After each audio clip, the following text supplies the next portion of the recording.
Josh Green here, SecondsOut with Adam Smith. Adam, thank you very much for joining me.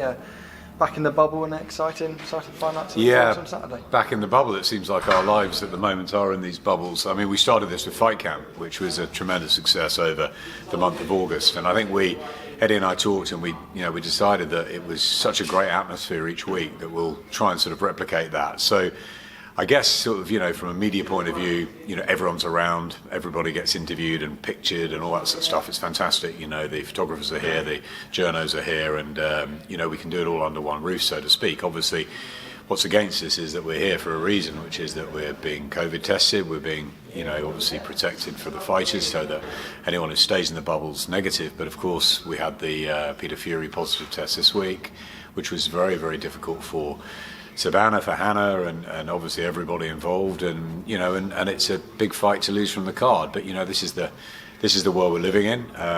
It's tough. I think there's going to be a very bumpy sort of few months ahead, and we just got to crack on and do what we can to obviously entertain fight fans and keep fighters fighting, because that's how they're earning. So it's a difficult scenario, but we've got a good show Saturday night.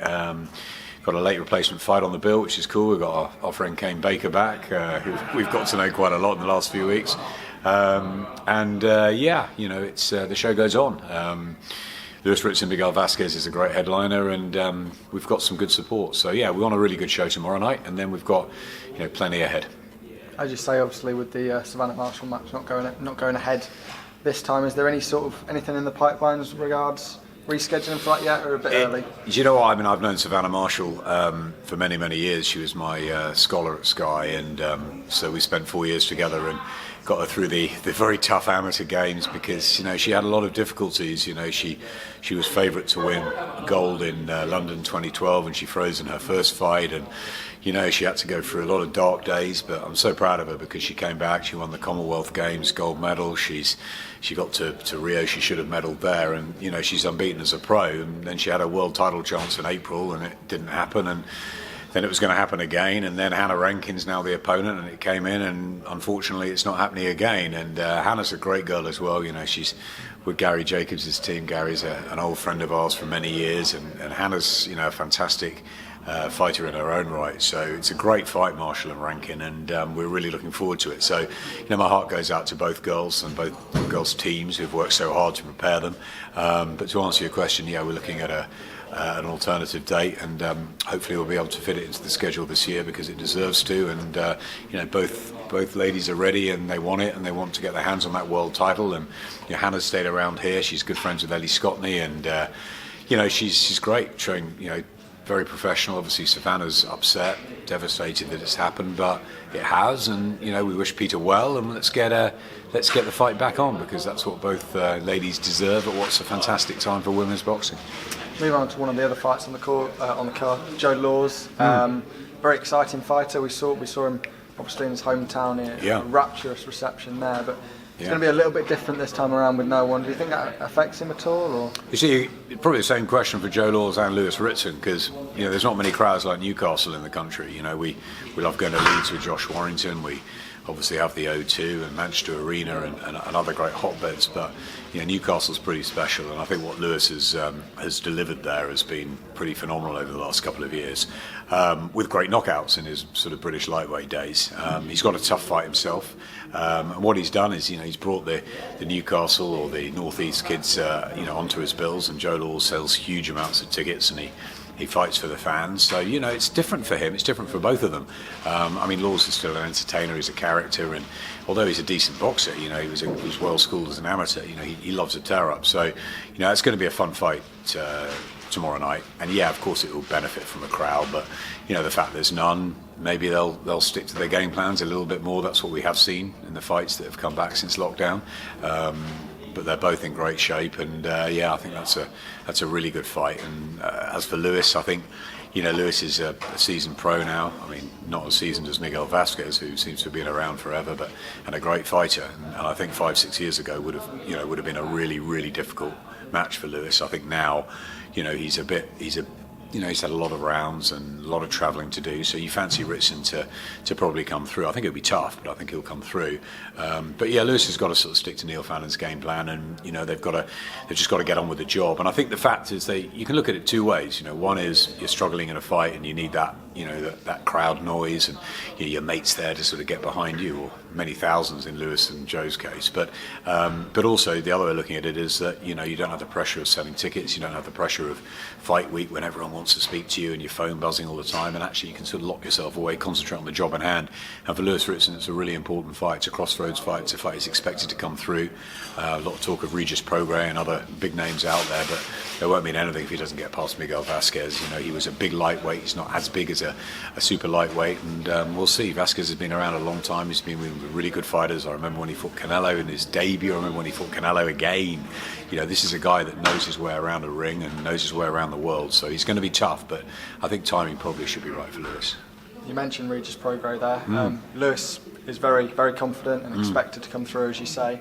Is that something that's in the relatively near future, obviously with Taylor off the cards at the moment? Well, I think also Josh Taylor, and Lewis came out after he beat Robbie Davis Jr. last year. He came out and said, look, I give myself a very slim chance of beating Josh Taylor, and I think that's okay. That was an honest opinion, but we possibly could have had that one at St James's Park if he'd gone out and said I would have smashed Josh Taylor to pieces. Maybe he's being a little bit too honest there, but that I'm sure the style's probably not right for him. Regis Prograis, I think, would be better for Ritson. I would still see him as an underdog. I would still see it as a big step up for Lewis.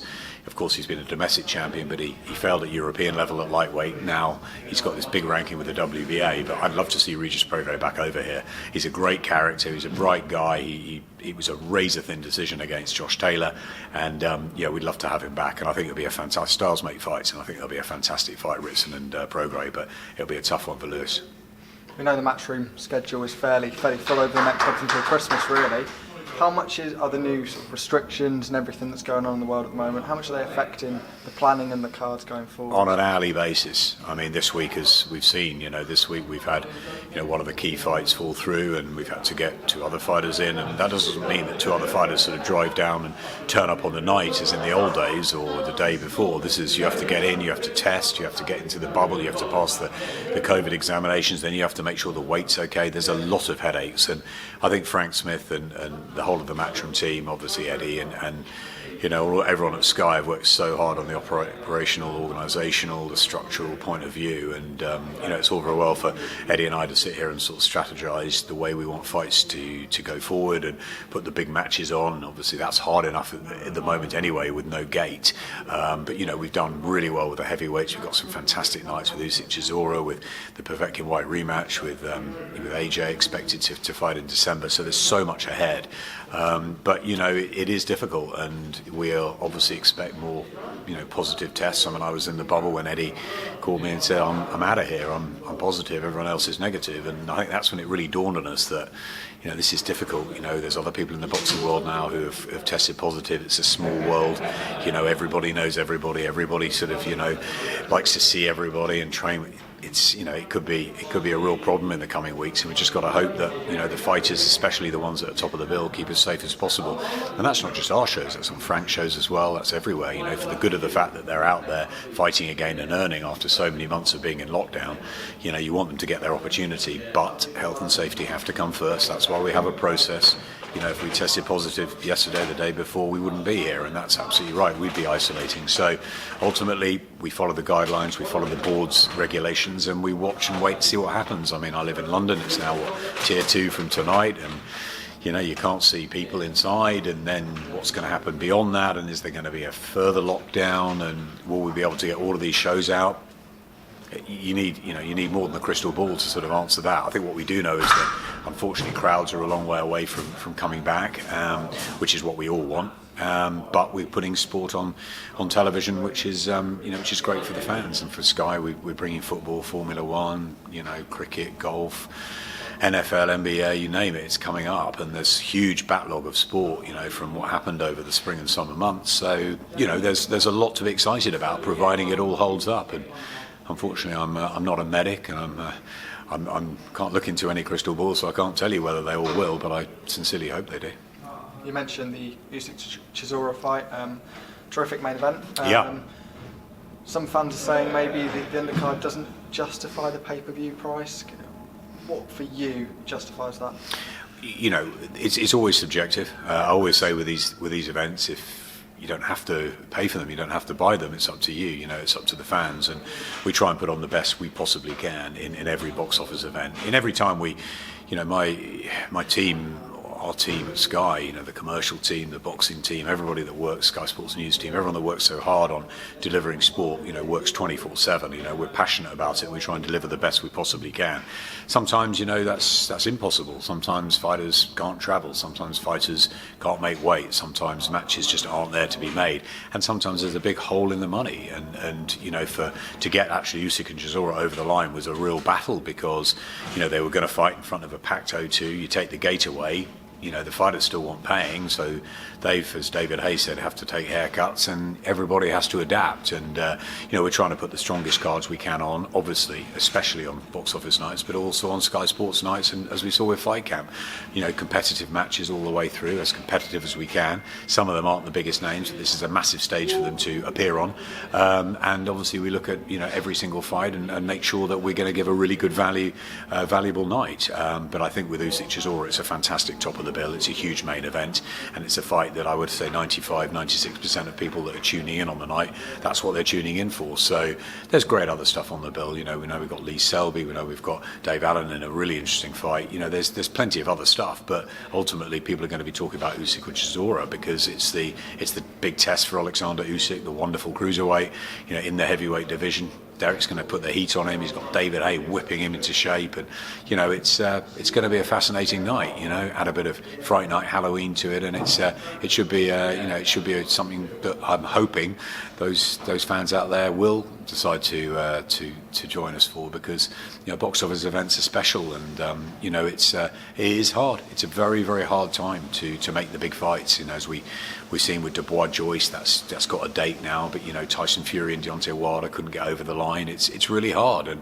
I'm very sort of proud of Eddie to have got the Dillian White first fight with Povetkin and Katie Taylor against Delphine Besson, which I personally worked very hard to try and fix onto the bill. And you know, we're trying to give the best value for money we can, but sometimes the fights are not there, and sometimes the money is too much. But you know, we try extraordinarily hard to do that. He's managed to do that. He's managed to get Usyk Chisora there without a crowd. He's managed to get Povetkin White rematch announced, and in the coming hours you'll hear that AJ Pulev will be done as well. So it's a fantastic schedule. It's a wonderful sort of, you know, chance for us to really, you know, manoeuvre the heavyweights around and get some great nights on, and I'm hoping that the fights underneath them will live up to it, and we'll do our very best to get the best possible lineups we can for them. Just finally, Lomachenko Lopez, not too far away now either. Bob Arum's had his say on rematches and all the palaver surrounding that. What's your view on that? On Bob, what Bob Arum said about the rematches, not thinking rematches are sort of thing that's sort of living up to what we need now. Well, look, I mean, I think that, let's talk about the fight. You know, Loma and Lopez is a wonderful fight, and it's a fight that I really would have liked to have got onto our Sky Arsenal. Unfortunately, times are very different for everybody at the moment, and you know, we've got a contract with Matchroom, and we need to make sure that our shows with Matchroom and our Golden Contract shows, which need to be finished as well, completed in December is the final. So, you know, that's our priorities at the minute, to make sure that our British shows go ahead. I love to take as much international action as I can. Unfortunately, we're not in a position at the moment just to buy fights willy-nilly, because there's just not money. But you know, obviously we're disappointed not to have Loma and Lopez on Sky. It's a terrific matchup. I can't wait to see it. I think Vasyl Lomachenko is, in my opinion, the pound-for-pound fighter. I mean, others would say Terence Crawford or Canelo will have their own opinion, but I've seen Lomachenko come through the amateurs, probably the best amateur of all time, if not one of the top 3 or 4. And you know, I've had the privilege to commentate on him from ringside, and I think he's a truly elite fighter. I think Luke Campbell was great last year, and I think on any other night would have become a world champion, but unfortunately he had Lomachenko in front of him. I think what Lopez brings to the ring is somebody that's got plenty of arsenal himself. I think he's very confident. I think he's got a lot of power. I think he's a very, very decent fighter too. But I fancy Lomachenko to come through it. But I can't wait for it, and I'm sorry that we don't have it on Sky, but we can't have everything. Brilliant. Thank you very much for your time. No problem. All right.